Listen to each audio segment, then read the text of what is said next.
Hey guys, my guest tonight, registered nurse Kathleen Kelly, has a book out about her times working in the ER. See you in about 5 minutes.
Grab your popcorn and snacks. Find a comfy spot, take a seat or lie down, and let me transport you to a place of fantasy, ghost stories, ancient legends, odd creatures, alien encounters, and other magical topics.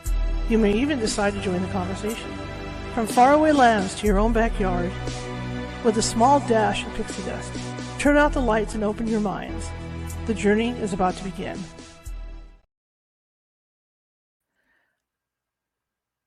Good evening, everybody. How's everybody doing? I hope you said good. I've been doing good. Hope you guys all had a great weekend. Tuesday.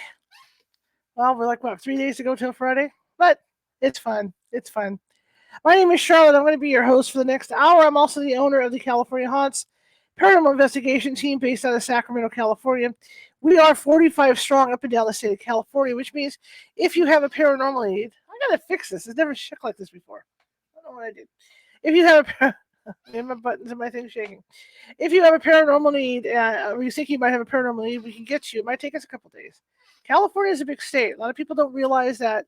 You know, when people back east think of California, they think of us like Hawaii, right? Beaches, sun, surfers. It's like that. It's like that in certain parts of California. The more you go up north, the colder it gets. So, what generally happens is that people wear a lot of wetsuits up north, but they're still surfing. But as you come inland, it changes. The terrain totally changes because you've got desert, you've got high desert, you've got mountains, you've got farming areas, you've got a lot of rural space, a lot of open space. So that's why it might take us a couple days to get you. Never more than 2 days, okay? And in that case, that it does, what we do is we have mediums on staff that can call you and talk to you about what may or may not be going on in your home or business. And in a lot of cases, they can settle that down until we can get out there and do our investigation. So it's a good deal all the way around. You want to find us? We are on Facebook under California Haunts Radio. My name. We're over on Twitch under Cal Haunts. We're over at Twitter under California Haunts. We're on YouTube under California Haunts Paranormal Investigation Team. See, there's all kinds of ways to find us. Oh yes, thank you. And TikTok as California Haunts. That being said, if you're watching tonight and you like what you hear, and I hope you do, and you haven't done so already, and you're watching from Facebook, please be sure to hit that follow button. You know, we're looking for followers to build that up. Also, because the way the algorithms work, the more comments you leave, the better. Like even in the comment section, or show me some love, give me some thumbs up, show me some hearts and happy faces. That'll help. And what that does is it puts us out. But Facebook sees that, and it pushes us out into internet land, and then more people are able to see us. All right. Same thing with YouTube. Works the exact same way. If you haven't subscribed already, please be sure to do that. I've got 761 videos sitting over there. They're all of this show. I put them into categories, so it makes everything easier to find. Like you like Medium Nancy Matz, she pops right on up. She's got her own folder. Go in there. You like alien abductions? Boom, it's right there. So you're able to find it. And again, if you haven't subscribed already, please do so. We're trying to hit our 1,000 mark. I'm trying to hit as close to 1,000 by November as we can. All right, because right now we're 300 away. So I'm really excited about that. Really excited. Okay, today it's going to be a really cool show. As you guys know, Karen Clark, who's a regular on here, is also a medium. Comes on in. I've known Karen for many, many, many years. She's a retired LVN. Her sister is an RN. So I love talking to nurses because they have such unique stories to tell. And my guest today, Kathleen Kelly, has a bunch of unique stories to tell about her years as an RN, especially in the ER. So strap yourself in, go grab your fuzzies, put them on your feet, dim those lights, eat your dinner, do whatever you're doing right now, and enjoy the ride. So let me bring her in. Okay, here we go. Excuse me. Hi. Good. How's it going? Wonderful. I loved your I've never listened to you before, but I've been listening to your podcasts and I find them so interesting. And like you said, you could watch anything and find if UFOs or haunted. It's just so much fun.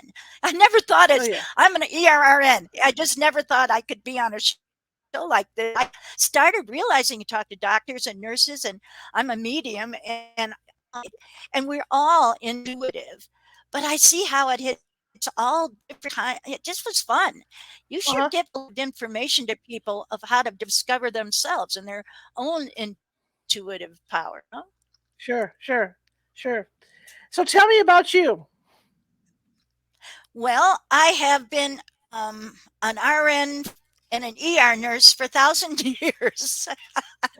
And I like to journal, and then my kids say, "God, some of your stories, you should write them down." And my grandkids wanted me to write them down, so I wrote them for Christmas. And then I started while I was writing.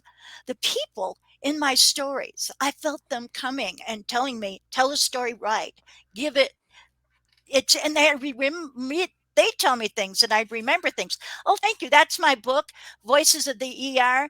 And it just talks about what a journey it has been for me. And I find there's angels in all kinds of places. There's angels that are patients, and some of the best connectors to people are like we had this cleaning lady, and she would go in every room, and she'd look everybody in the eye, and she'd say, how are you doing? And she'd actually be able to wait and look them and listen and see how they were doing. And as nurses, we're so overworked a lot of the times. It's so hard when we can't connect, and we see all the tubes and the EKG and the ICU. But I noticed that this lady was like biofeedback. Even when people were in a coma, she'd go in and talk to them, and their blood pressure would come down, and their O2 Mhm. sats would be more normal, and their heart rate would just get more regular. And you can always tell when a patient is in pain or anxious or something, but you could tell she was a healer, and we're all healers. But this lady had a special gift, and that was hers. She could communicate. All of us communicate without words, and sometimes we just need to learn to listen within, listen to our Mhm. own inner, and we can hear. And I remember when I was a little girl, I had a hard time talking, and so I stuttered terribly. I've changed since then, thank you. But Right. I really had a hard time, and I used to watch people. And what I noticed was that their words weren't always what they were thinking. So I Mhm. got really good at intuitively knowing what they were saying. And sometimes it had nothing to do with the words that came out of their mouth. We're all like that, by the way. So, and in the nursing profession, I find that there were healers in so many places, that doctors, and enough. You told me about one of the phlebotomists that came in with your family member, and she just did not, she wasn't a healer. So there are a lot Yeah. of people, you wonder why they got into the job. But there are a Right. lot of us that are there Right. because we can listen and hear. You know the difference between a doctor and a nurse, or even a friend that is there for you. So it's just a wonderful gift. And to be able to write these stories down, because these stories, some of them, and you read some of them, and some of them are so funny. You cannot make this kind of humor. I mean, people are funny. they all, but they all have a story, and you all have stories. And since I've written this book, people have called me up and written me, and some of the doctors in it have called me and said, I have even more stories. So I guess my second book is going to be, and more voices of the ER, your voices, because they're incredible. And I do a lot of readings for people, and I find the way to get them to understand their own choices and how to make choices to empower them so they can listen to their own intuitive guidance. And so Mhm. that's some of the gifts that I've been given as an ER nurse. What a wonderful, honorable, hum- humbling profession that is. And I'm just so appreciative that you even read the book. You said you stayed up last night. Mhm. All night If long. she's tired, forgive her for being tired because she was reading my book. Thank you. How were you able? And you've done this for as an ER nurse. You've worked for years and years and years. Was it hard deciding on what stories that you were going to put in the book? You know what? I wasn't going to put any stories of me being a medium because I thought people wouldn't understand it. We really don't have a spiritual language. I was going to write Hmm. a book about my readings and how I do that healing through my intuitive readings.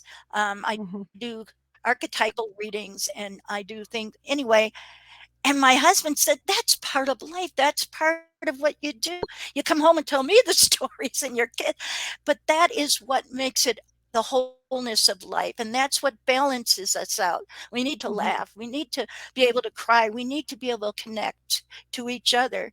And we need to know that in that veil between life and death, there's a powerful connection. We are always guided, and we have to be able to listen. And when we Mhm. listen, that's and I found it just you don't have to write in crazy. And also being a medical professional, I didn't want to sound too technical. You can tell me Mhm. that I overdo the technical stuff. I just try to talk in a language that you can understand. Right. And then the spiritual thing, and it doesn't, it's, I don't even like to call it psychic because that makes me think of a circus, and Sure. whatever. I want it to be an intuitive thing where you're connecting the part of you that absolutely knows. And we don't have a very good spiritual language. So I just put it in my own language about what I see when a Mhm. patient is dying. And when you're in my profession, you see so many deaths. But I found that there really isn't any such thing as death. There is a change, an Mhm. evolvement, a welcoming to another higher universal truth of life. I see, I don't know how to put the words in there, but I try to make it sound like we're just talking about something that's Right. part of life. And we're so afraid of talking about death that we don't. Doctors and nurses, it's sort of like they think, a lot of them do think that death is like an enemy, Mhm. but it's not. It's part of who we are. And it's such a gift that so many patients have given me to be part of that intimate moment where that veil is crossed and we can connect to something bigger than ourselves. So that's the language of love, because that's all there is on the other side. It's love. And so many times when I've done a reading or something, people come to me when they're having a lot of trouble. Doctors will send this person to me that aren't able to figure out how to deal with whatever challenges they have with their body. And it's Mhm. always a body, mind, and spirit challenge. And so what I do is I I let them breathe a little bit, and then I read their chakras. We have chakra centers that we block, and it causes dis-ease. And every chakra center we have holds on to energy that we block. And it's like, Uh-huh. do you mind if I just go on talking? I'm fine. Go You ahead. can It's shut all me good. up anytime. Go My ahead. husband said, get a word in. Okay. But you get a word in any time you. But anyway, it's as long as we're talking about healing and life and intuitive, Sure. your chakra centers on the bottom chakra center, that color is red, and that grounds you to the earth. Hey, do you like my background? That's my backyard. I That didn't is have to awesome. clean house. Yeah, I didn't have to clean house. I just put my Beautiful. backyard nature clean house. How beautiful it looks. I don't have to, That anyway. is beautiful. Okay, so Absolutely beautiful. so this is Payson Mountains. It's gorgeous up here. Anyway, so the bottom chakra connects you to this earth, keeps you grounded, keeps you not Mhm. going off into the schizophrenic dream world or whatever. You need to be connected to this earth. And children up to the age of 8 are on both sides, so they can see the inner entities and spirits, and they can talk to others. And about 8 years old, they start getting more. By now, we should be pretty connected. I've never quite connect, but anyway, there you go. So the basic connecting to this earth and not thinking of everything else and all over the place, being connected. I am one with this earth. I'm one with you, with all the people, with their friends, with nature. The Native Americans know that. My husband Jim was born on the Cherokee reservation where the children are taught that earth is the people. We are all equal. So if you have $100 every day of energy, and a couple of dollars are there in that you're spending on not being connected to this earth and to being connected to all of us, that's spending money that you could be spending on focusing and curing and healing yourself. Okay, so the second chakra, it's right over your sexual center, your gonads, your creative center where we give birth, where men have their sex, because that's creative center. And when Mhm. we do not let that creative spirit out, that causes more damage. You can have all kinds of problems with getting pregnant and all kinds of reproductive problems right there in illness. So I can see where you're blocked. So that's why I'm a medical intuitively seeing. Mhm. So there, with that, how much money do you spend? Let me tell you a thing. If you get an abortion and that happens to you, that center, whatever energy happens that is sad, destructive, or disease causing, it Mhm. is not anything like the kind of damage you do to yourself when you Mhm. keep yourself from creating your ideas, from your imagination. You stop a creative idea, it causes damage to your own growth, your own health right there. So I can see that. So much money have you spent on the earthbound or your creative ideas not allowing? Okay, Mhm. up here you have your solar plexus. That is Mhm. where you hold every negative thing that was ever said to you. Your solar plexus, your ego, your edge God out, your ego, where you hold on to the negative. And this is the part where you tell yourself, I am beautiful, I am wonderful, I am good. I'm giving myself, instead of all those tapes we play to ourselves of, I'm not Mhm. good enough. Well, you know what happened before when I tried it? I failed. All those. So clearing that out, how much money do you spend on that? It can cause dis-ease here. Then you have your heart chakra. And that chakra holds on to your forgiveness. The Mhm. biggest healing thing you can do to your body, mind, spirit, your heart, your health is forgiving with compassion and non judgment, because holding on to that is damaging you. Mhm. The person you're not forgiven doesn't, you know. So that's, you can see, I've seen so many blocked Mhm. heart chakras. And then I see their stories of where they're holding on to that Mhm. anger. And then you got your throat chakra, and that chakra is your choices.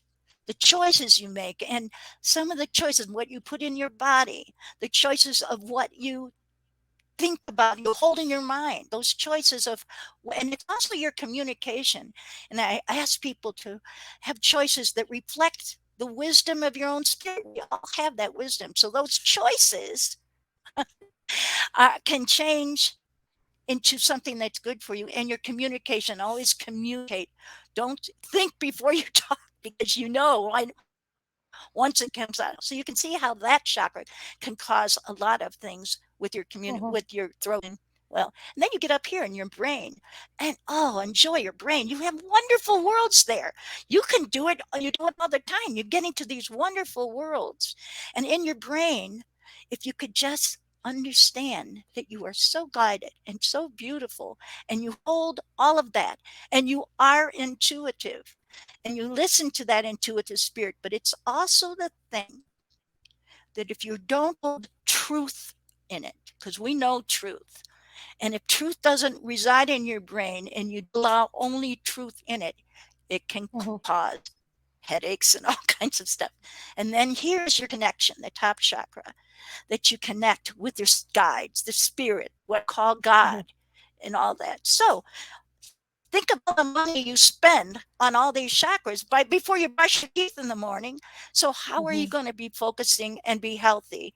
And so mine is a healing mission about giving you ways to empower yourself. And that's a lot of work. So when I do a reading, I don't do it for me to take control. I give you back control, Mhm. and you can do the work or not. So I Makes guess I get makes off the sense. subject, but That's okay. It makes sense. It makes sense. Now, how long were you at RN as far as working in ERs? okay. Life begins at 70. I am going to be 77 next week. Wow. Happy birthday. So I started when I started in my 20s. So gee whiz, I'm telling you, I tell you, a million years. So and it's an evolving process too, because medicine has changed so much, and Mhm. healing has changed, and our opening up our own healing powers, and how we heal has changed. And when I started, well, I was I was brought up Irish Catholic from double angel land. We talked angel talk. We talked about the spirit of God in us, and my ideas and my involvement in the spirit has changed as we change and evolve, because the spirit of God is in everything. I've learned that from both sides. It's light and love.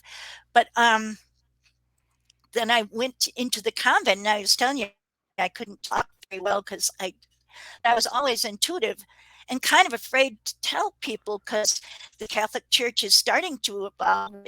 All religions are evolving into a more united Right. understanding. And and when you're in the convent, they think, don't talk instead of for the greater glory of God. They thought I was a freaking saint because I didn't talk at all. So there was no pressure. So I started, and I sing. Family was a family of singers and musicians, and we'd sing. But I could sing. And then I started without the pressure. I started to be able to talk, and I haven't stopped since.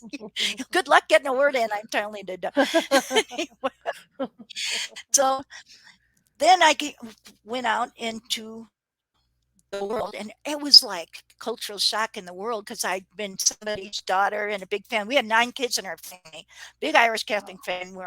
And then there's the convent with 500 nuns, and then there's this world, and I opened up to find out so many things didn't happen to you if you sinned a little, you know. It's like, I was like a whole new world for me. I tell you, I had a lot of fun and met some people that were different than my closed, and it was just such a beautiful opening up to me. And then as I was in nursing, I worked, and can you believe it? When I was in nursing in California, I worked at UCLA and many of the hospitals in California, and I worked in this unit, and I guess I won't name the hospital, but they called it the terminal ward. The terminal ward. Can you imagine what would that do for you if you were brought in there? You know, because it's like, even if you say, I feel like I'm getting a headache. Your body, mind, spirit says, "Oh, I know how to do that," and you do it. Well, you go to a terminal world and says, "I'm dying," so people were dying.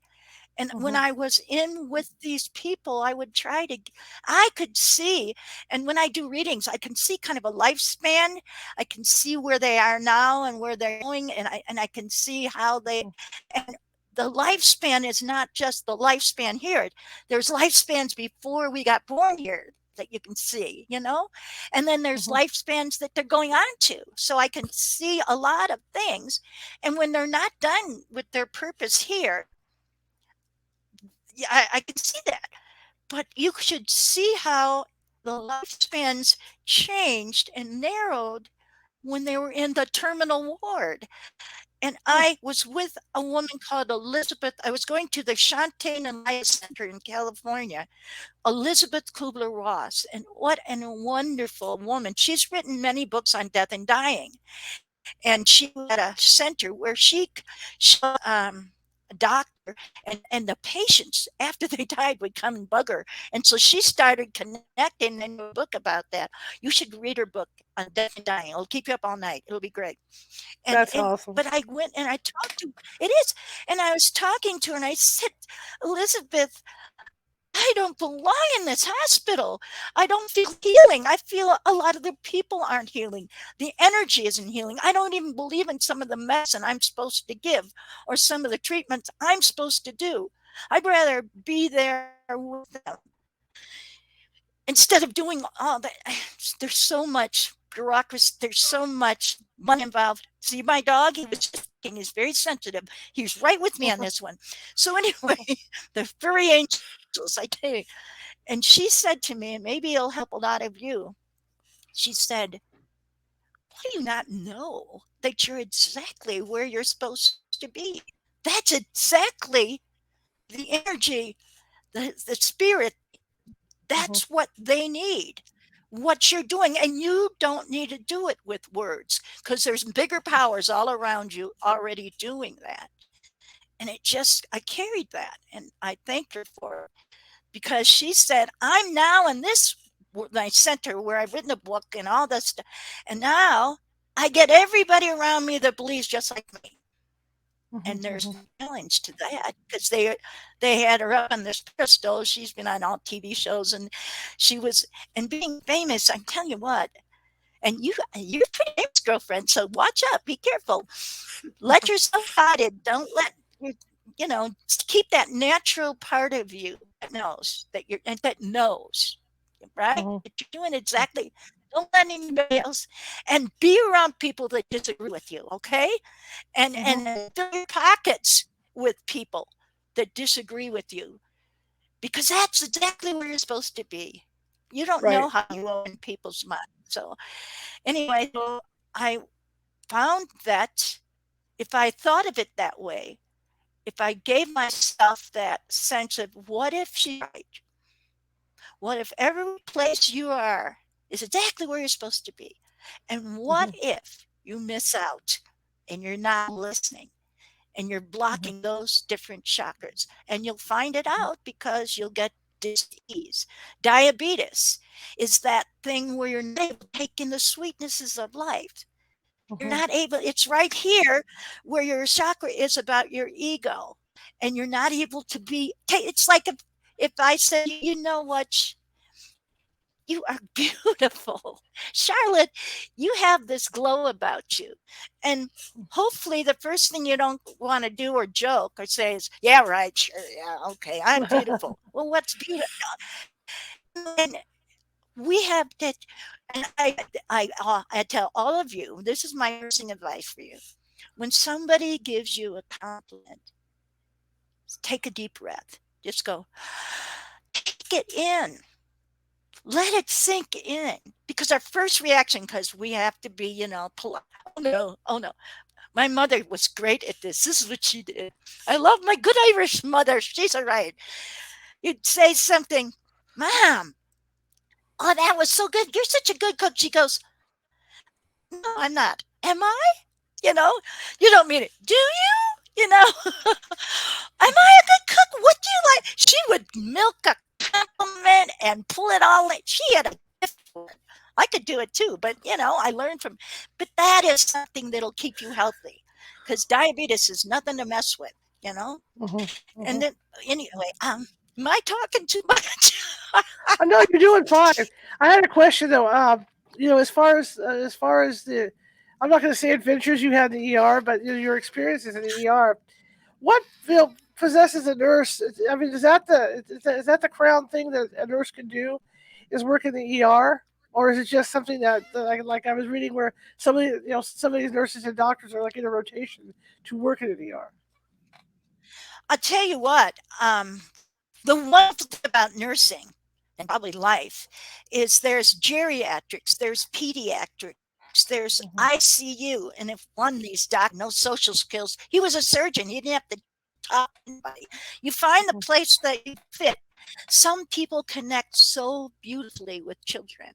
Some Mhm. people don't can't deal with children. For a while there, I had a hard time when my son was killed at 17 by a drunk driver and I couldn't save him. And I'm an ER nurse and I've saved so many. So for me, I had to go through what that involvement of my grieving process to find the strength in that and Mhm. find, well, all of us go through. But the thing about, and there are people that, I'll tell you what, hospice nurses are the most in tune. You cannot work in hospice without knowing that there are amazing, incredible, beautiful guiding lights when a person is crossing over. They will talk to people that are coming there to welcome to the other side.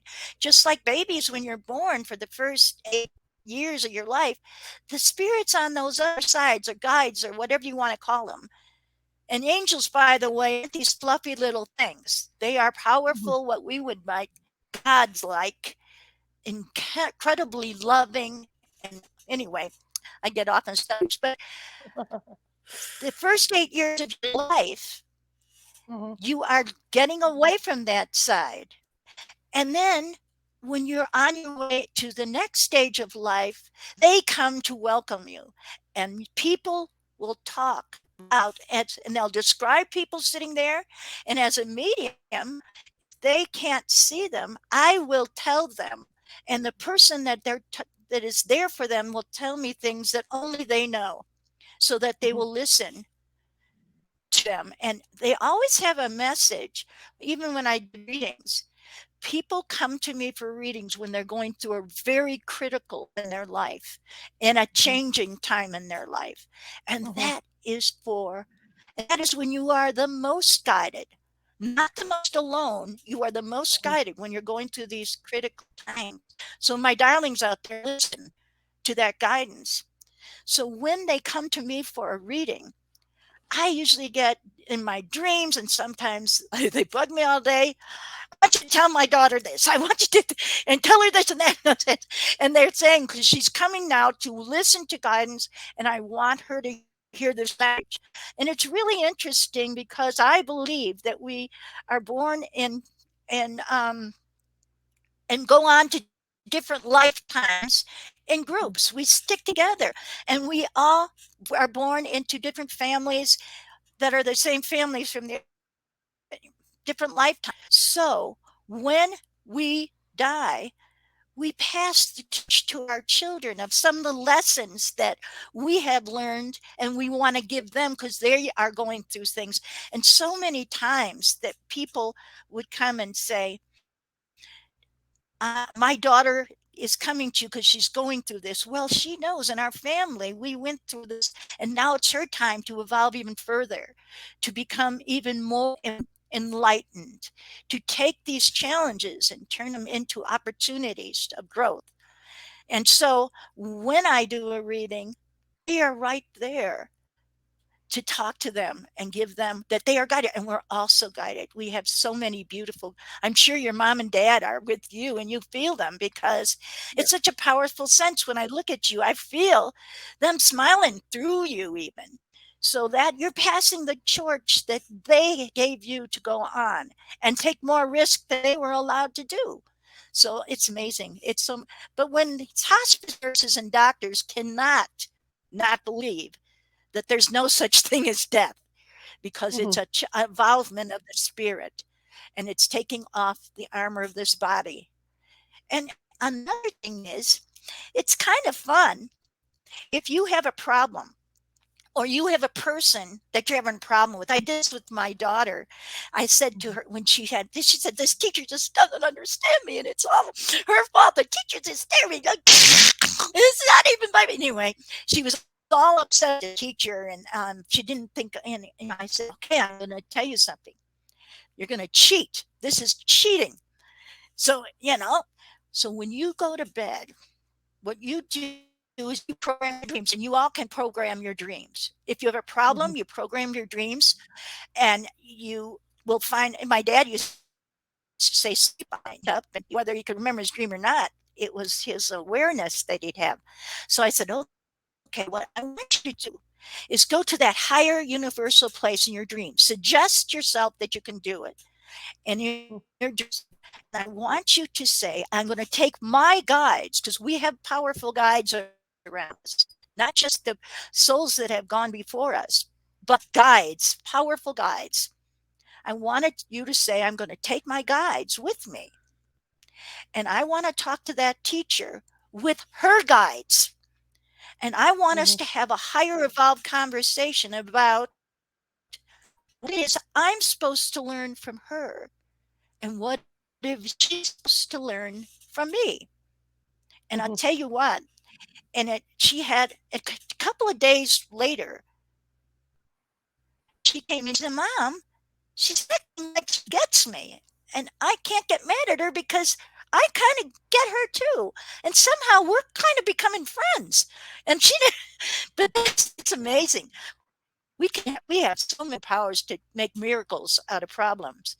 And that's one of the reasons I love doing readings, because you can see a lot of the ways we evolve in the challenging journey we have here. Now, like you said, I read the book all night. I couldn't put it down. The stories that you have in there, and they're not necessarily all paranormal because they're not, which is really cool too. I know. Tell me No, about because the why? gentleman. Yes, tell me about the gentleman with the dreadnoughts, because that one really Oh, affected me because oh, God I'm bless him. paranoid.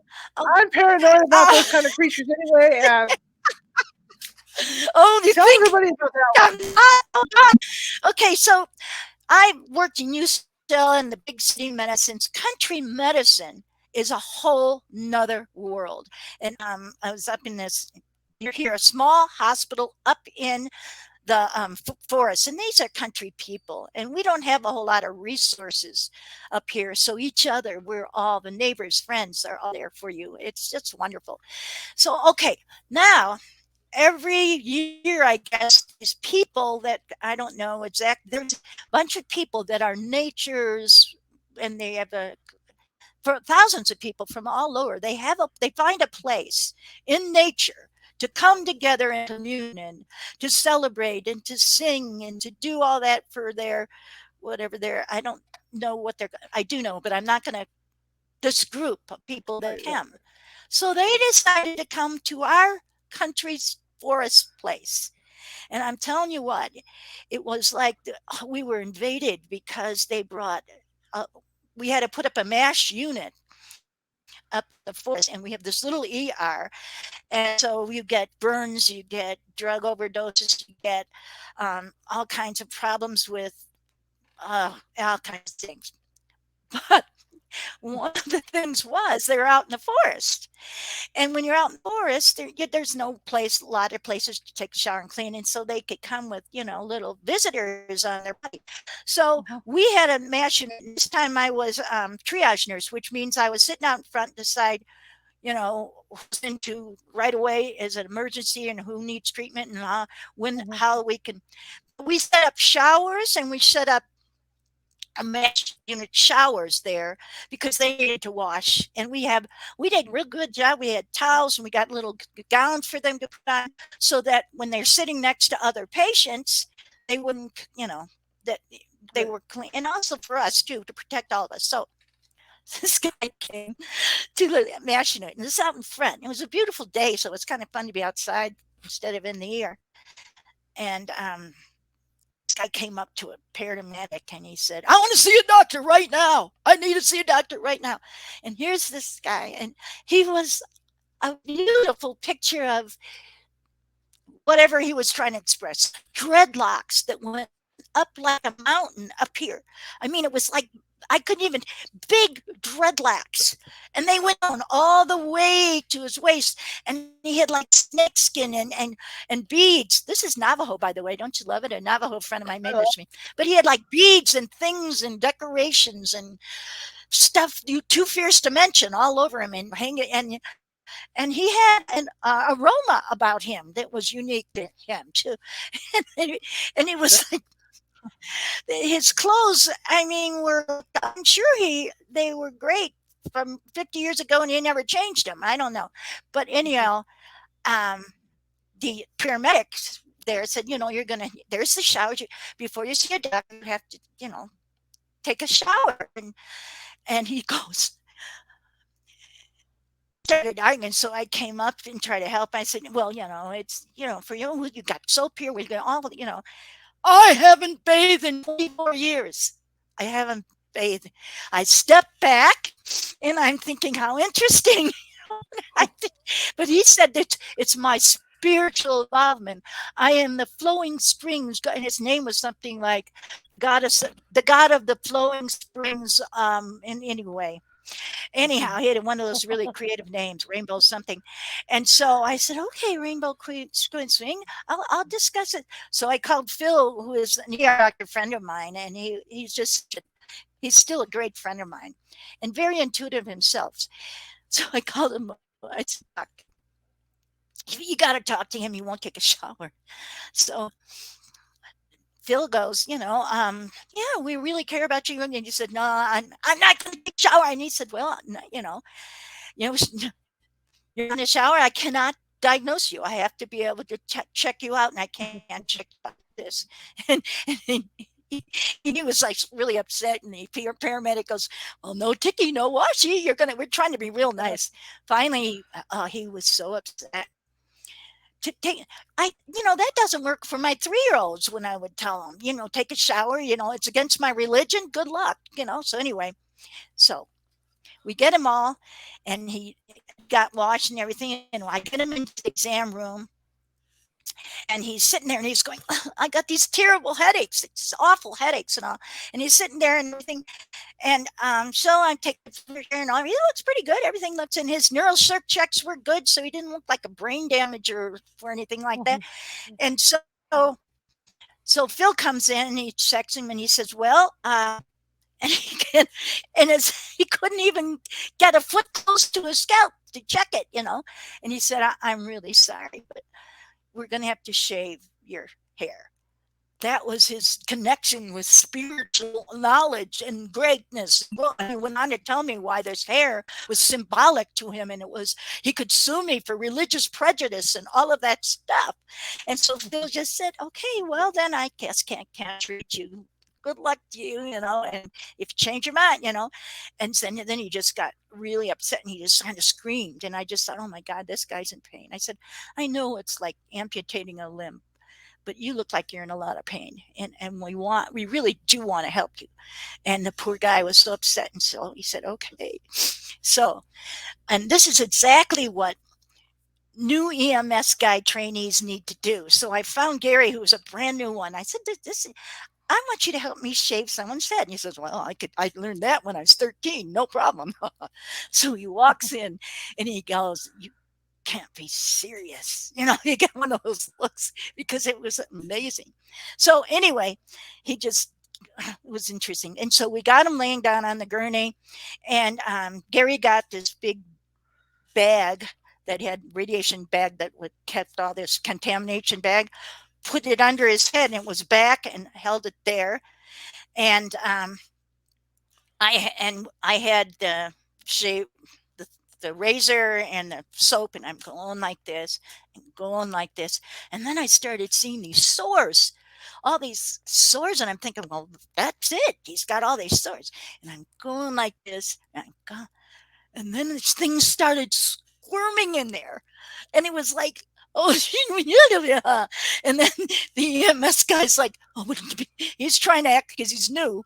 So he could handle anything. He had never seen anything like this. And so all of a sudden, and pretty soon, baby scorpions started squirming around. And Gary's like, I told him, you faint on me now. And so I had never shaved my legs as fast as I shaved his head. I've never shaved anything that fast. And he's like grabbing him and then getting him into the bag. And there were all kinds of baby scorpions. When you lie on the forest floor, critters are going to come in. We had a little museum of things you found in orifices. I mean, everywhere. I mean, all over. We've been anyway. But this one I've never seen it. I mean, we've seen bugs up noses. And so we got that. Wow. And Gary's putting it in several bags and he's carrying it out and he's doing the thing. And then I'm bandaging his head and putting salve on it and fixing it. He had terrible sores all over. He's lucky he didn't get poisoned by some of them. Can be pretty. Yeah. He's lucky, So I'm doing all that, and I get him all fixed up. And he had a feather. He had a feather on his headgear. So I tried to be real nice and put the little feather right in the bandage there. So I don't know. It probably. So he gets and he's looking in the mirror, and all of a sudden he's thinking, he's feeling a little better, So maybe it was good. So the doc comes in. And the doc says, you had some squatters in your head. And I said, and then he told him what it was, and he, oh my God. And they said, well, I saved one dread for him because I thought it was a spiritual thing for him. And he grabbed that dread and he threw it in the trash and he walked out. Oh, anyway. So that's one of the light sides, I guess. That story is funny because in a way, when I used to work at a bigger paper, and I remember transferring to a real small community paper, not real small community, but small enough. And it's amazing how much stuff goes on that people don't realize. You think you're going to a Yeah. small town, it's going to be a Oh, calmer yeah. situation, but Yeah. it's not like that. It's not like that at all. Um, Oh, no. let's talk about your son a little bit and Oh, his God act, bless him. Yeah. and the accident he had, but the communication that you guys have shared all this time. Yeah. Well, I'd always been a medium and it was something natural to me. Hmm. But when my son died, I did not want him to see him without a body. I held that against him. I mean, it was rude. I mean, I didn't want to have that kind of connect. You don't expect your children to go first. Even though as an Right. ER nurse, it's different when it's your own baby. Hmm. So I didn't, I had a hard time letting that in. But the first time was about 3 months. I could give you a wonderful dream he gave me that helped me, but that would take about 4 more shows. But you can have a hard time shutting me up, girlfriend. I'll tell you that. But I was in the this room with this boy who was about 3 years old, and his Hmm. language skills were at 3 years old. You don't speak that well, but he was in a coma. And at this point, he was dying of cancer, and there was not much hope. And his coma was going to, we didn't expect him to come out. And he had rashes all over him. So Hmm. I was putting, and his mother was there always. And while I put some salve over his rash, and then I said, honey, to his mother, why don't you go get some coffee and I'll rock him? And she didn't want to leave him for a moment. And I said, I'll hold on to him. I'll rock him. And I was holding him and I felt Michael. I felt him. It's like as a mom, you can tell what kids are behind you in the kitchen. You can tell which one they are. He was standing right there. I could feel him. I could see him in my heart size and my mind size. And he was so beautifully, wonderfully him. He was more healthy, more him than he was, more of him than he was in the body. It was hard to explain. I tell you, we don't have a language for it, but he was there, and he didn't look at me. He looked straight at Loopy, and Loopy opened his eyes. He was in a coma. Opened his eyes, and they were I don't even know what they were saying, but they had a big communication, and because I wasn't supposed to know. Right. I know you don't hear what you're not supposed to. So I was just embraced in the light and the love of the moment and held that baby in my arms. And then Mike was gone. But he said, in the last words he said to me on the phone before I went to work, I love you, Mom. I love you, honey. And those were the last words. Hmm. And so when he comes now, before he goes, he says, love you, Mom. I go, love you, honey. So this little boy's Loopy. I'll never forget his name. And he was an Espanol. He talked only in Spanish. And he said, Hi, Michael came. Your son came. And he said he's going to be there for me on Thursday. And he's going to take me to my grandparents. And then all getting ready for me to go with my grandparents. And I was going to go. But Mike said, no, not yet. And he said, I I want you to tell your mother because he knew how I felt. That's my Michael. And Loopy said, yeah, I need to tell my mother that I will be okay and that my grandma and grandma are there. And I think it was Mike's way to saying too. He was there with my family and all those on the other side that welcomed him. But it was such a powerful moment. And Hmm. then he said, I'm going to go home on Thursday. And that's what the little boy said. I'm going home on Thursday, and Michael's going to take me. And so the mother came back in, and then he was out. He was back into a coma.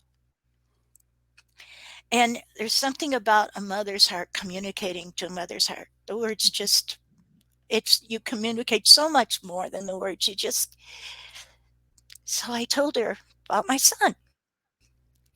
And I told her that Loopy said he's going home on Thursday and that your mother and father are going to welcome him.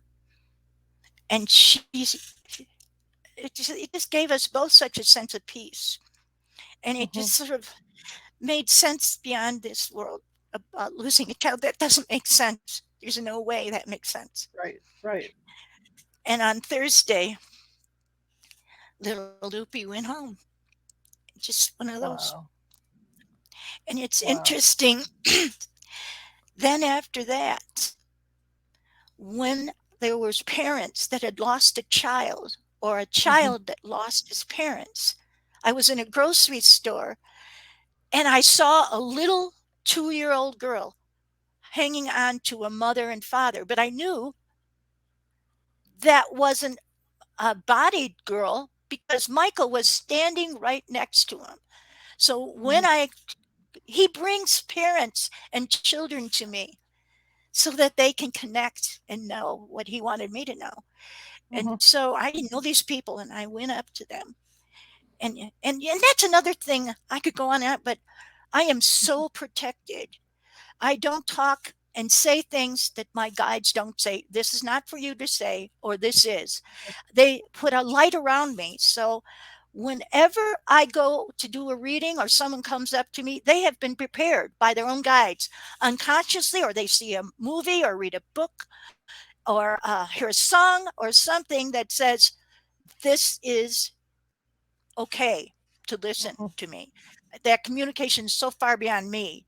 It's like Elizabeth said, that's where you belong. Well, so I don't fight it. So I went up to her, and that takes guts, I got to tell you. It's not easy to do that. And I said, there is a beautiful little girl. She's 2 years old, and she's standing here with my son.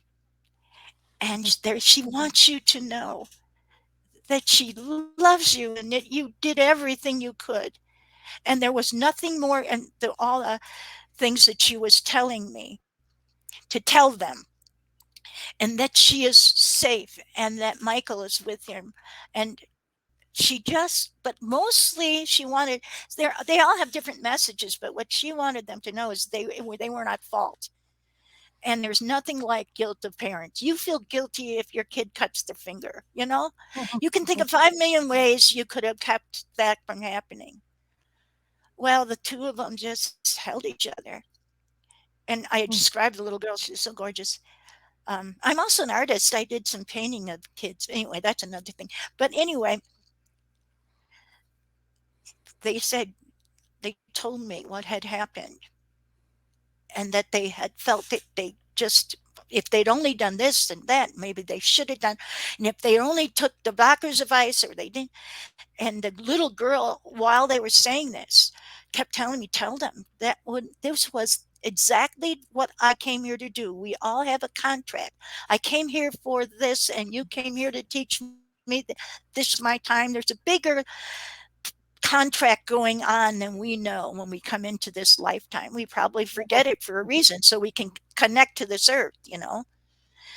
Um, so I guess I went off again on my little tangents. I can't help Okay, that's myself. okay. It happens. It happens. When you look back at some of these experiences that you had, I mean, this is stuff that that'll stay with you forever. I mean, if, Yeah. within this book, there's so many cases that you put in there of different things that happened, like the gentleman with the snake venom. I mean, that was pretty cool too. You know how the hospital Oh had yeah, let Injun go that Joe. guy.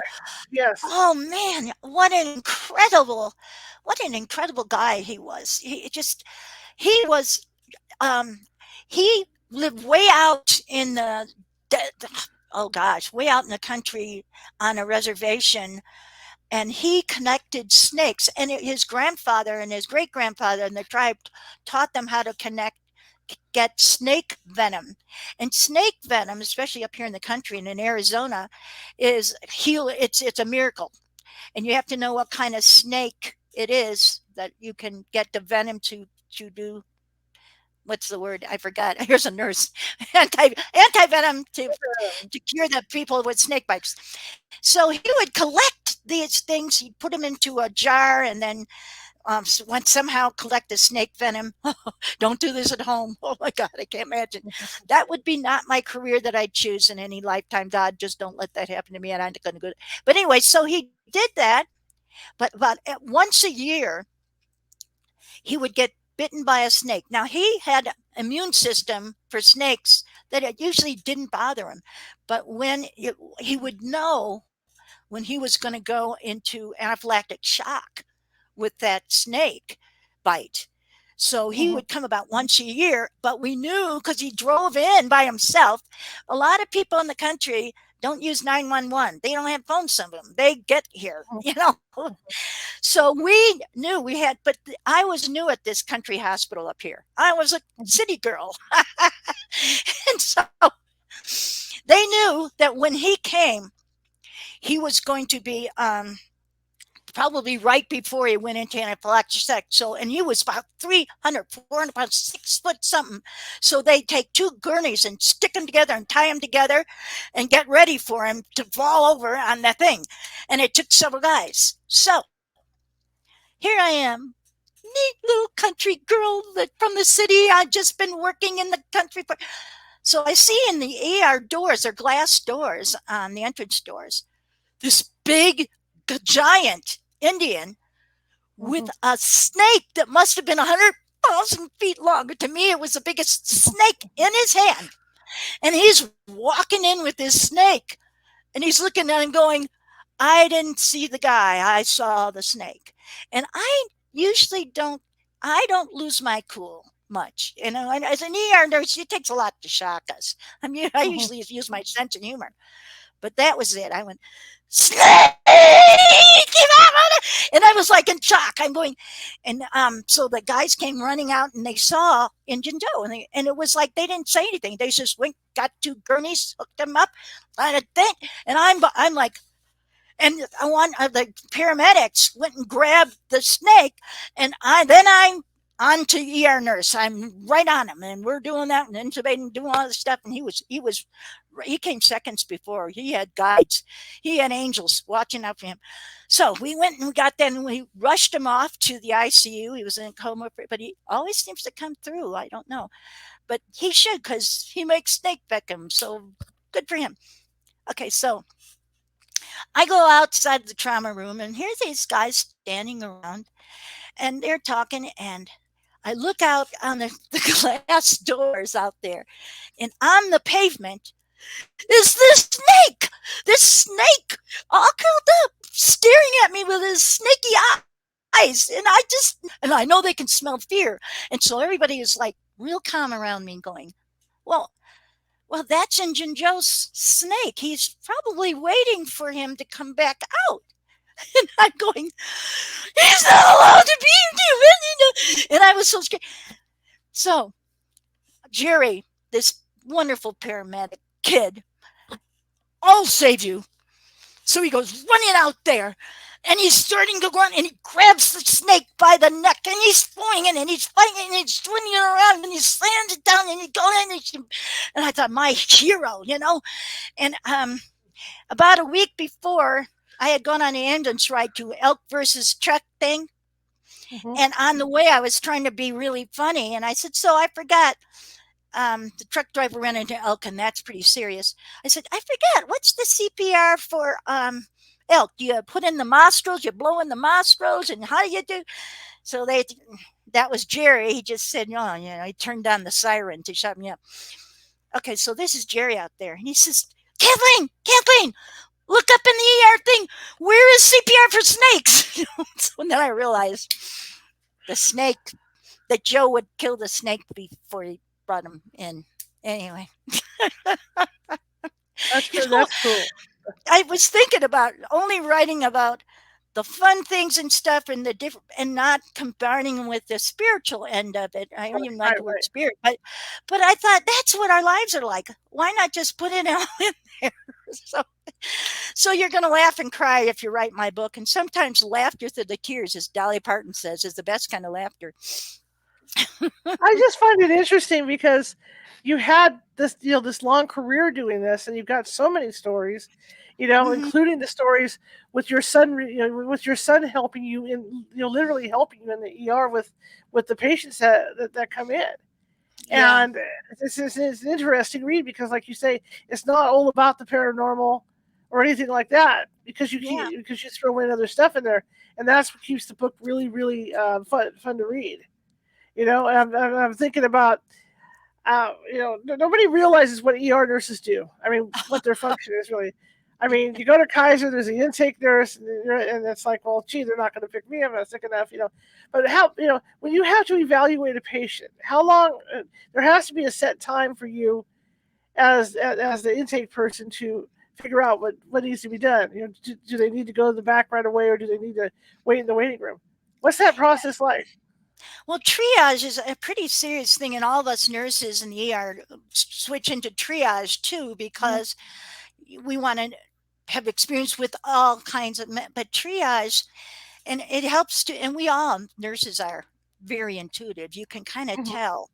Um, you have to see if you think this person's got to wait in the waiting room a little bit, or someone that's got to get in now and time is an essence, or someone that can go into a room and then we can get, because it's timing, and it's also checking what you can see to give you a pretty good hint on how to help this person the best way. People get Mm-hmm. so upset. I had a lawyer screaming at me. He says, I am an important lawyer and my back is hurting and you're making me sit out here. Wait. Well, they don't know that we're doing CPR on a little child, and they Mm-hmm. don't see that we're triage is, where am I going to put my time? Like that MASH unit out in the country, when we do a MASH unit, there are some things that we got to know how to work with now and how fast to do it. You can save a Mm-hmm. life in a second. Children can die real quick and can heal real quick. So, as an experienced ER nurse, it's important to have someone triage so I can see and take a. Now, I do vital signs, but there's so much more than vital signs that can tell you how quickly and what needs to be done. And that's the triage responsibility, which is pretty a big challenge, but it's also an important part of nursing. Absolutely. Now there was one particular. Well, there's a bunch of stories in there. The one that intrigued me also was the one with the gentleman who had his stomach that had something going on with his stomach, and you guys were transferring him to another hospital. Oh, all right. Halloween. I mean, never volunteer to do a Halloween, a trick or treat, because Mm-hmm. it's never quite. I learned it the hard way. Okay, so here I am, I'm in the air and stuff, and they call me up to the OR because this patient was a very obese patient that was having abdominal surgery, and that's pretty critical because of that weight and closing and opening. So they opened him up, and they find out that some veins were around that tumor that we were trying to, and they weren't vascular surgeons, so they needed a more sophisticated surgery. So they called this hospital nearby where there were surgeons that did that kind of surgery to complete the surgery. And so I went up there and I said, "Oh, sure, easy duty. I get to ride on, an ambulance with them. I can do that." So they hooked them up. They closed, but they didn't sew them closed because they had to leave it open Mm-hmm. and moist towels so that they can quickly get in there and get out. And so we had to transport them pretty quickly. So they wrapped them up with a binder, real heavy binder, and it. And I had my first hint when when they brought this big gurney out, because now we have oversized weight gurneys. So they brought this big gurney out, and they came out with this guy, a mountain of a guy, all wrapped in and ready to go. And so, and he had IVs and all this stuff and monitors on, and so I was ready to go. And so we're going down to the ambulance, and it's Halloween. Okay, it's Halloween. Okay, so Mhm. we get in there, and and Bill and Shirley were the drivers, and they are wonderful paramedics, and they married because they met on their working together. They're so cute. So they were really, we're having fun. We're just blowing joke, and so we could, and he was unconscious, so we could just. So we got him up there, and we got all the IV and everything, and the monitor set, and I could see everything, and the oxygen, all that's red, and everything. But I could not reach over because he was so large to someone. Mhm. So Bill got a whole thing and he connected it to me so I could, and I was doing my little dance, but I could reach over without, getting too far. And so we're on our way. We're going. So sirens up. We're on our way. And oh gosh, people that chase ambulances, what the hell are you thinking? Excuse me, but you put our lives in danger and you put the patient's life. Don't try to follow, don't try to.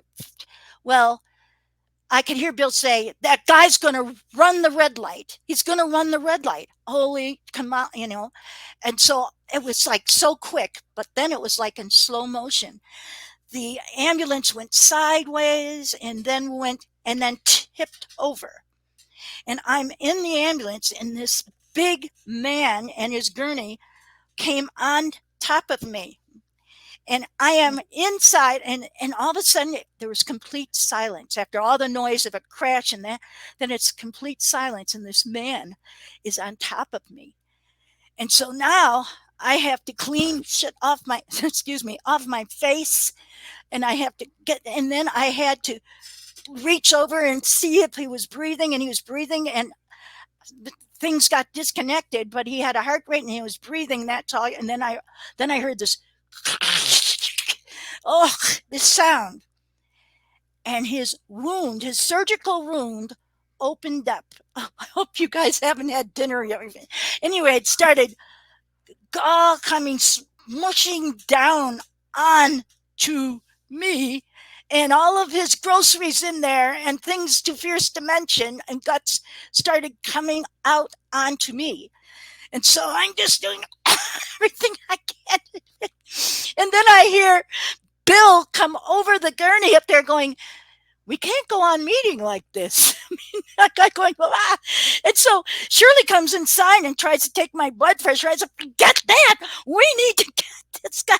So she got some sterile towels and and we started, getting oh gosh, we made a dam and started putting in, these paramedics. When it's one of your own, the paramedics, the cops, they take care of us. We take care of Right. each other. Suddenly, all these wonderful, strong it was kind of fun. These great paramedics were holding up the gurney because it was on my legs and me. And so we were and they got an IV started over and they got the monitors. These guys were great while I was making the wound, you know, and we put it all together. And then now because of life, they had to get me out because it was everything. So they Mhm. are easing us out. It really isn't funny, but you got to be able to laugh. But they Right. eased me out, and then they take the patient, and I'm standing up, and it felt so good. And I thought, what is it? They're a movie they're doing out there? And I said, what? Who had a party and who invited? And all these Halloween people with all of these costumes were cheering me, and they thought I had the best costume with blood. I guess I was one of those zombies. They thought I was, and they thought that we were making a movie or something. So they were going, "Great, smile, zombie costume." What are you doing? So I tell you what, I was doing great up to then. I looked Mhm. down and I went, because I wanted to go with my patient. I was going to go, and they went, "Nope." They graved me, and they went home. And I got a day or two off. I had a few bumps and bruises. Okay, so I'm back to the ER, and this gentleman that got his surgery did his surgery really well and everything was fine. They we got a call on the EMS radio that he was coming back to the hospital. From that hospital, he was going to go through the ER so we could check his vitals and take him to the surgical ward. So Mhm. they said, "Oh, Captain." Oh, and then when I got back, there's all these cards that they'd make for zombie nurse, and happy Halloween. You took trick or treating to a new. Anyway, so they said, that's going to be your patient when he comes in. So he comes in, and Bill and Shirley brought him right in, and there he was sitting on top of the world waving because he didn't know I was a celebrity. He was going, hi, well, hi. And they said, we want to introduce you, Kathleen. She really, I said, I really felt the bond with you, buddy. And they said, you made a whole new trick or treat, you made Halloween. And he goes, what? He didn't recognize me. He didn't know me. And so Bill and Shirley whisked him, oh, that's just what we call Halloween routine travel transportation. He never knew that happened. And we Wow. never told him. But he did fine. I wonder what he would have thought, though. I wonder if he reads my book. Was it? I mean, when you felt the stuff coming down on you, and you were Oh, trying to put, yes. you were obviously trying to put it back in because I Oh, mean, there's God. only two You directions it can't. could go, out or in. How There's she's on top of you.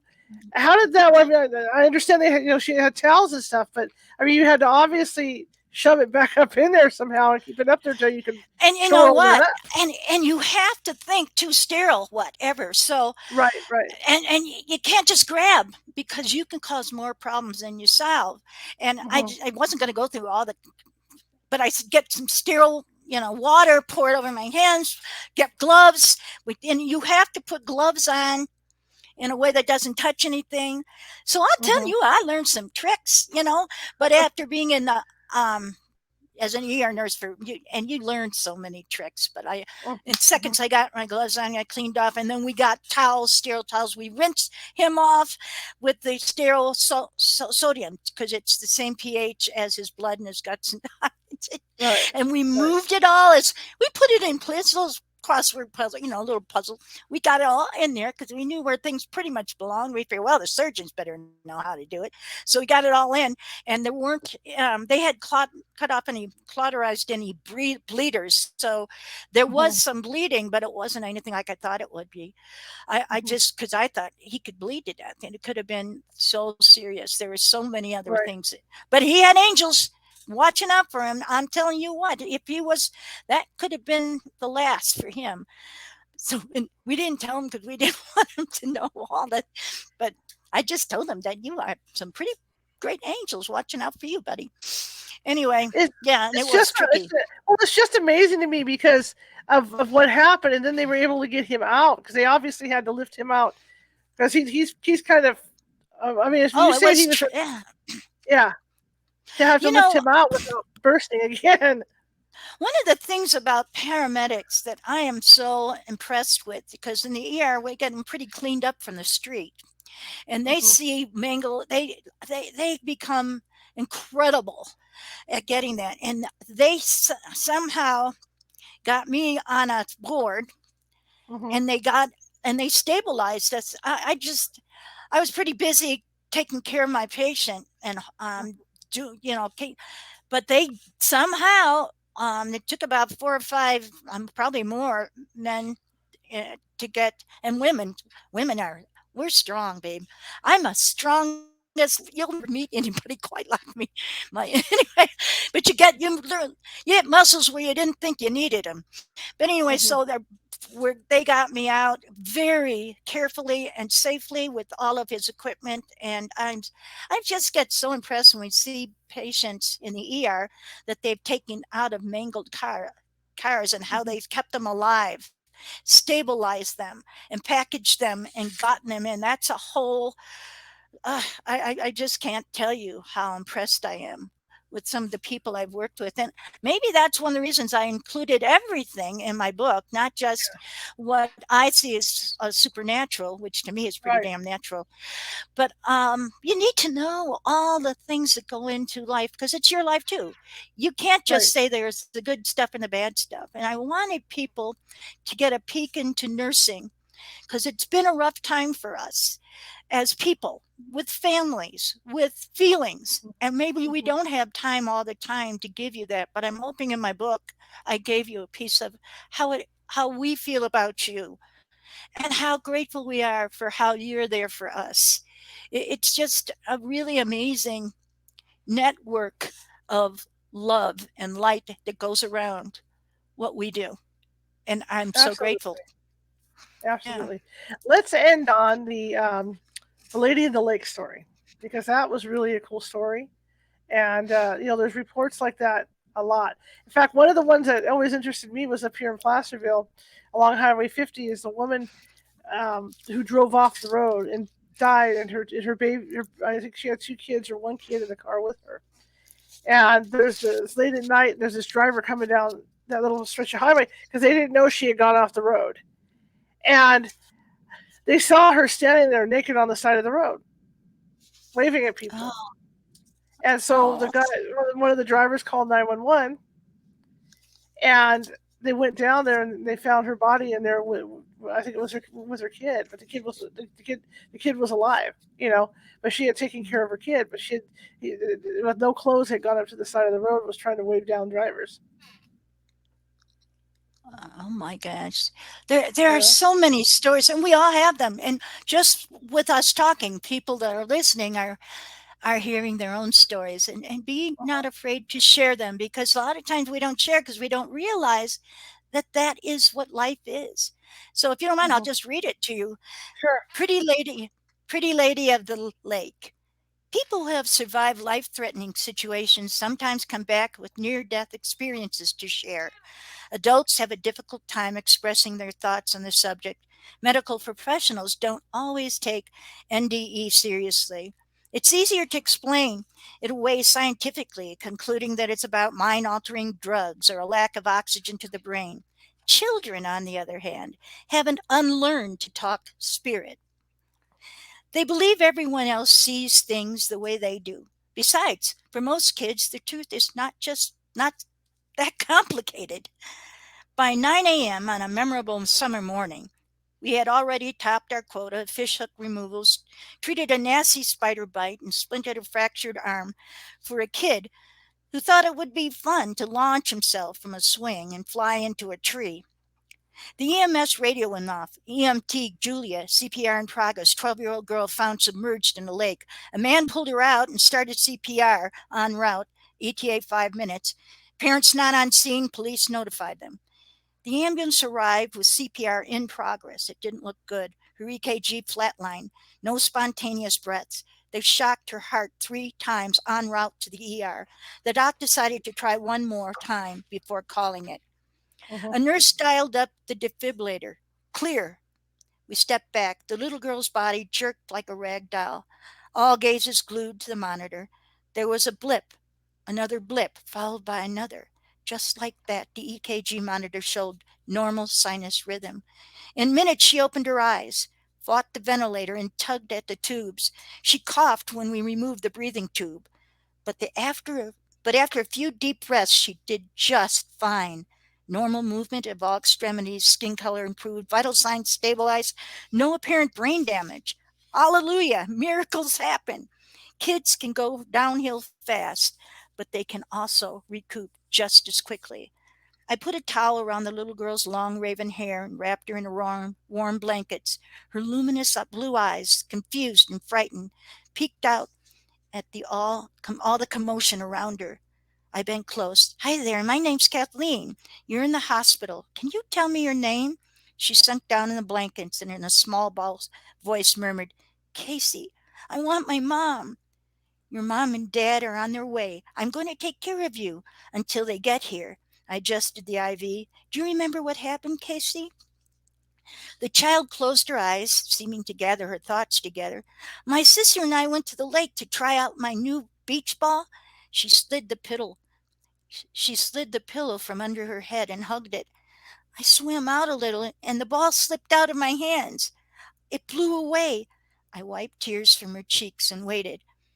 I was I was too far from the shore. She opened her eyes and frowned. The water was deep. My feet didn't reach the bottom. Her lips trembled and she admitted, I didn't wear my life jacket. My mom's going to be so mad.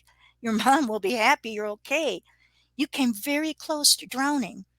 Casey sat up, looked around. Where's the lady? What lady, Casey? The pretty lady from the lake. She peered out past the curtain to the hall. I didn't want to come back at first. She leaned forward with her conviction instead. I'm glad I decided to come back. You're in the hospital, I reminded her. I don't understand. Come back from where? She hesitated, her forehead wrinkled and her lips pursed as if she was at a loss for words. I was way down under the water. Her eyes grew wide and she tilted her chin, speaking slowly. I couldn't breathe. My chest hurt. It was dark and muddy. Oh, honey, that must have been very frightening for you, but you're safe now. The young girl nodded. I was scared. Her face softened, and the fear faded from her eyes. I stopped fighting for air. I didn't hurt anymore. I wasn't even afraid. Someone held me and protected me. She brightened. It was the pretty lady. She rocked me in her arms like a baby. I didn't mind, though. She was an angel. There was a beautiful light all around us. We were in a green field, greener than any green I ever saw. All colors were bigger. The sky was the bluest blue, and the flowers were magnificent. I could even hear their voices.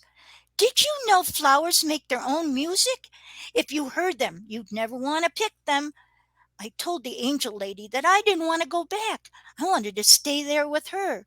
She was so nice. Everything was so pretty. The child smiled. You don't have to be afraid to die, you know. She paused, her gaze focusing in the air above my head. The angel looked right into me, and I could see how much she loves me. She made me feel beautiful. I was beautiful. Casey scrunched up her face and rolled her eyes. I guess she had never thought of herself as beautiful. I scooched her over, tucked the pillow back under her head, and sat down. I agree with your angel. I think you're beautiful too. Casey, more solemn now, said, the lady told me it was up to me. I could decide for myself if I wanted to stay there or, she lifted her arms, or I could come back here. Um, did you ever meet a real angel? She didn't wait for an answer. The pretty angel lady told me that she would never force me to do anything, not ever. But there was something important she had to show me before I made up my mind. Casey put her hands together and sat up. The lady gave me a book with my name in sparkly letters. She said that it was my book. I wrote it way before I was even born. What was in the book? I asked. The book was about the 7 things that I promised to do in this life. She explained without hesitating. My angel said that I had to study the book before I made my choice to stay or to come back. Casey looked down at her imaginary book and opened her hands. I asked my angel if this was a test. I totally hate tests. But the angel said that there were no wrong answers. The book was humongous. It showed people places and things that I haven't even happened. There were promises from people who would be there for me, just like I promised to be there for them. Important promises. She closed her hands and pressed the imaginary book to her heart. I told the angel lady I wanted to go back. I need to go back. I Mhm. hugged her and gently laid her back down. I'm so glad you decided to come back, Casey. You have people who love you and need you here. Don't ever forget that. That's just what my angel said. Casey, do you remember what your 7 promises were about? It was all about. That's funny. It was so clear. My angel made it easy to understand. Now I can't remember. Why can't I remember? I swept back a wisp of her hair from her face and looked into her eyes. Maybe we're just not meant to know everything. I guess that's where faith comes in. Sounds like your angel has a lot of faith in you. She let go of her phantom book. I didn't want to come home. I didn't want to come back without her. I asked her not to leave me. She gazed past the curtain again. But guess what? What? She made me a promise, too. She will never leave me. In fact, she's been with me since the day I was born. She talks to me all the time and guides every step I take. I guess it's her job or something. She told me an angel secret, too.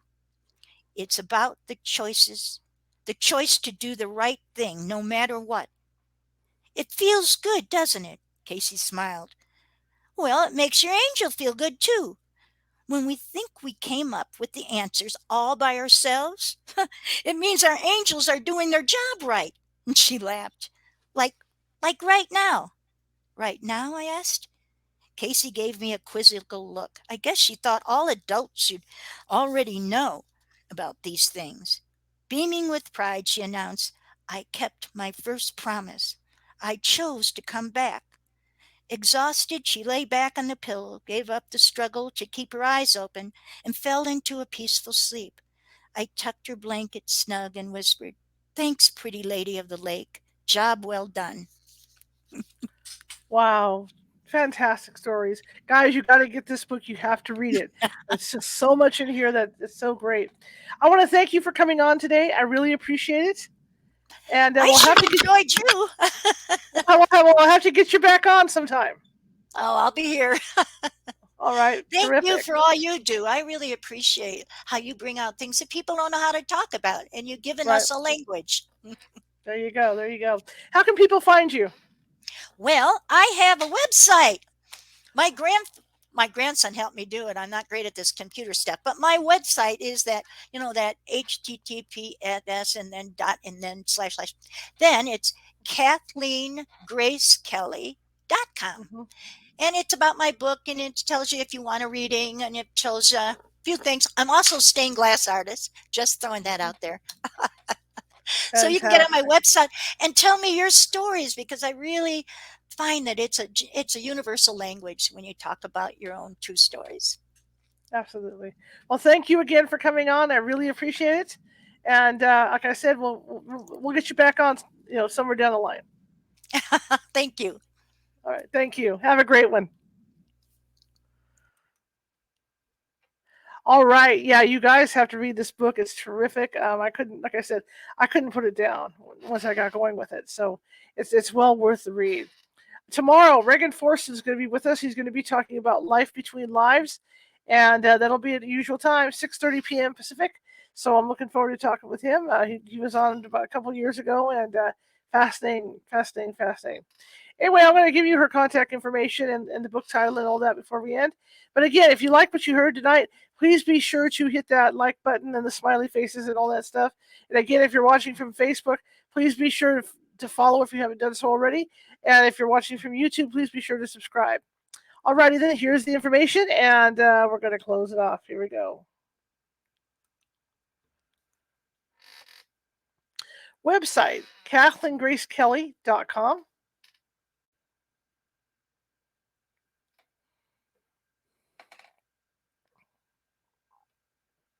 And the book is Voices of the ER.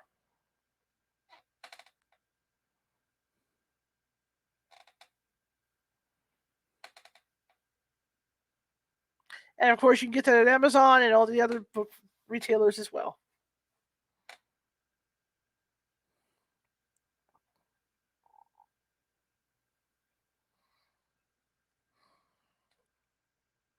All right, guys. For one thing I forgot was, if you like the show, share it with 5 people. If you hated the show, share it with 5 of your enemies, because we're equal opportunity here at California House Radio. We're just trying to get the word out about our little old radio show. So the more people that you share it with, the more people come to watch us. All right. Well, thank you. That being said, have a great one, you guys. See you tomorrow.